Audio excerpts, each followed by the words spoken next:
Hello friends, welcome to another video of SSB Day Stock Market।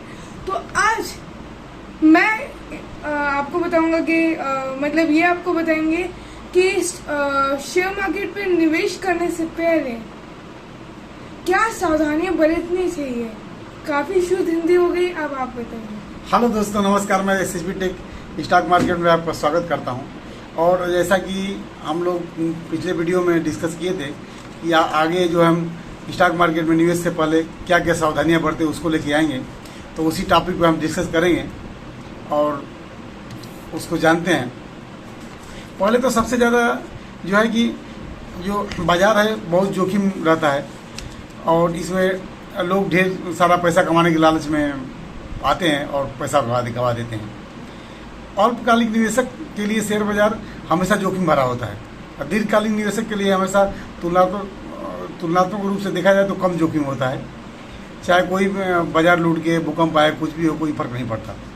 तो समझदार निवेशक जो है जोखिम को जानते हैं और उससे निपटने के लिए कैसे क्या प्रिकॉशन लेना है, क्या तैयारी करना है, पहले से वो प्रिपेयर रहते हैं।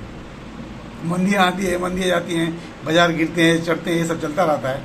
लेकिन इसके लिए आपकी तैयारी होनी चाहिए और क्या क्या तैयारी रखना चाहिए उसके बारे में हम लोग जानेंगे और समझेंगे।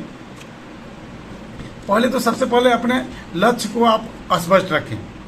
लक्ष्य बोले तो ऐसे कि ऐसे लोगों की संख्या ज़्यादा होती है जो फटाफट अमीर बनने के चक्कर में मार्केट में आते हैं।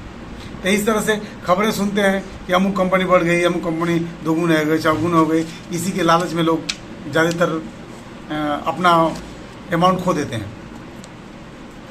तो वो जो गिरते उतरते समय आपको एक स्पष्ट लक्ष्य रखना पड़ेगा कि बाजार में आप करना क्या चाहते हैं। अगर अपनी जमा पूंजी प्रति वर्ष 15% से 25% तक लाभ कमाना चाहते हैं तो जाहिर है कि इसको आप पोस्ट ऑफिस में 11% का ब्याज मिल रहा है, तो शेयर बाजार में एक साल में 20% का लाभ मिलना पर्याप्त होना चाहिए।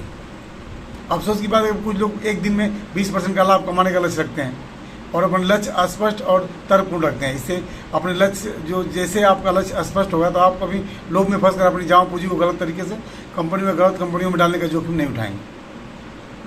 तो अपना लक्ष्य स्पष्ट करें, कितने समय के लिए रखना है, कितने टाइम के लिए रखना है, किस कंपनी में रखना है, तो वो सब लक्ष्य बनाना पड़ेगा आपको। हड़बड़ी में बिकवाली ना करें। और जो है हर महीने खर्च बचत खाते में जो जिसे हम लोग सुरक्षित रखते हैं तो उसमें कुछ पैसा सुरक्षित रखना चाहिए कि ताकि आप समय पर अगर मंदी आती है तो मंदी के समय मार्केट में पैसा लगा सकें। पता चला कि पैसा आप मार्केट में लगा दिए, आपके पास पैसा कुछ बचा नहीं, और जब मंदी आई, जब खेलने का टाइम आया तो उस समय आपके पास बजट रहेगा नहीं। तो निवेश का टाइम साइकिल के आधार पर समझना चाहिए, कब कब मार्केट में साइकिल आ रही है, जब गिरावट ट्रेंड हो, ज़्यादा गिरावट हो और स्टॉक जो वैल्यूएबल प्राइस मेन पैसे का खेल है और भाव का खेल है, किस भाव पे आप खरीदारी कर रहे हैं, तो उस भाव को समझें और उस भाव पे लेंगे तो आपको कभी नुकसान नहीं होगा। इसके लिए एक और आपातकालीन अपना एक अलग फंड रखें। अक्सर ऐसा होता है कि लोग जोश में आकर ढेर सारी कंपनियों में पैसा लगा देते हैं, उसके बाद पैसा रहेगा ही नहीं लगाने के लिए। तो जब मौका आएगा तो उस समय रहेगा नहीं। तो इसके लिए आपको कुछ बैलेंस बचा के हमेशा रखना है कि जब कभी भी मौका आए तो उस समय उस पैसों को मार्केट में लगा सकें।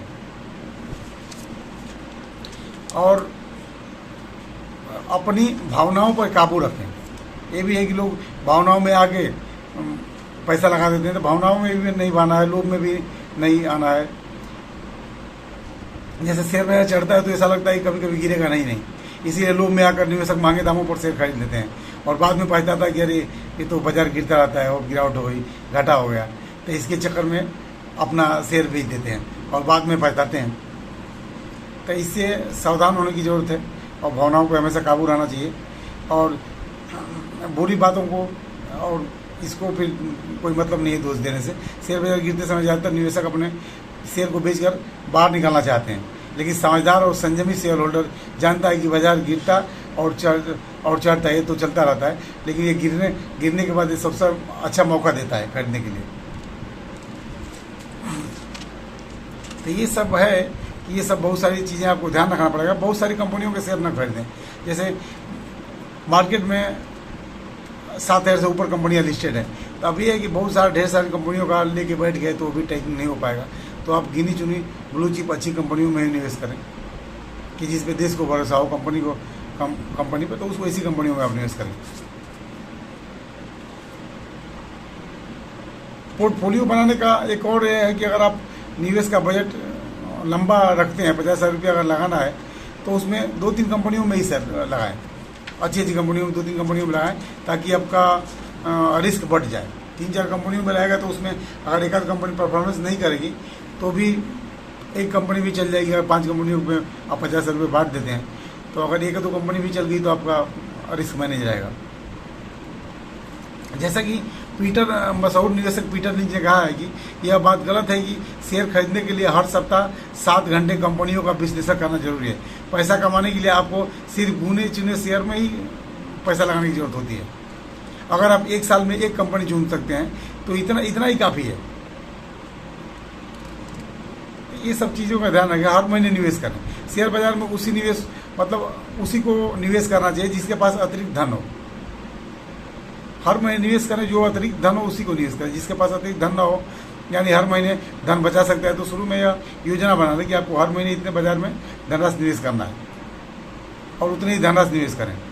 इस तरह से शेयर बाजार में आपका पैसा निवेश बढ़ता रहेगा और आपकी पूंजी बढ़ती रहेगी, निवेश सुरक्षित रहेगा। तो इस प्रकार की स्ट्रेटेजी को अपनाएं और अफवाहों और टिप्स के चक्कर में न पड़ें। कभी भी आप अफवाहों और टिप्स के चक्कर में न पड़े, नहीं तो अपना पूरा पैसा आदमी लूज कर देता है। बड़ा लोग इस तरह से अफवाहें फैलाते हैं जैसे कि निहित स्वार्थ होते हैं, और जानबूझ के ऐसे अफवाहें फैलाई जाती है मार्केट में, क्योंकि उनके पास उस कंपनी के शेयर पहले से ही होते हैं, जिन्हें वो भाव बढ़ाकर बेचने के लिए अपना उल्लू सीधा करते हैं। तो इस प्रक्रिया में भोला भाला निवेशक मूर्ख बन जाता है और अफवाहों पर भरोसा करके महंगे दामों पर ऐसी कंपनियों के शेयर को खरीद लेता है जिसके बारे में वो कुछ जानता भी नहीं है। तो इसके लिए अफवाहों से दूर रहें और उसी कंपनी में निवेश करें जहां आप भरोसा करते हो। अच्छी कंपनियों के ही शेयर खरीदें। और आगे जो है, एक मिनट, सॉरी,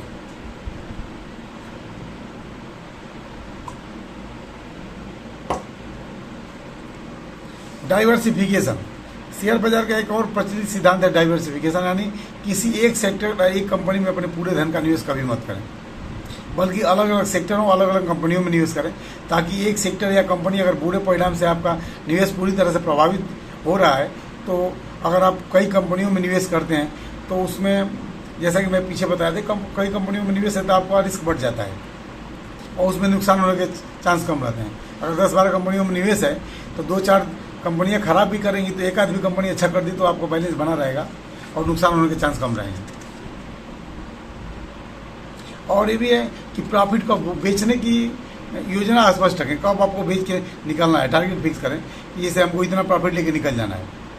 तो आपका टारगेट प्राइस तय करते हैं, जैसे मान लें कि किसी कंपनी का शेयर 1000 शेयर 45 रुपये के भाव पे खरीदे हैं आप, तो तय कर लें कि 200 से 55 रुपये के भाव पे हम बेचेंगे।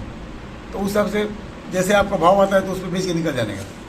तो ये सब एक ड्यूटी करना पड़ेगा।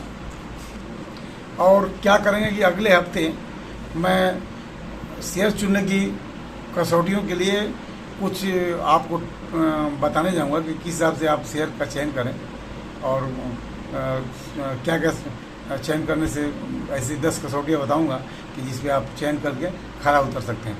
तो 10 कसौटियाँ जानने के लिए हमारा अगला एपिसोड जरूर देखें। चैनल को लाइक करें, सब्सक्राइब करें और ज़्यादा से ज़्यादा शेयर करें। थैंक यू, धन्यवाद।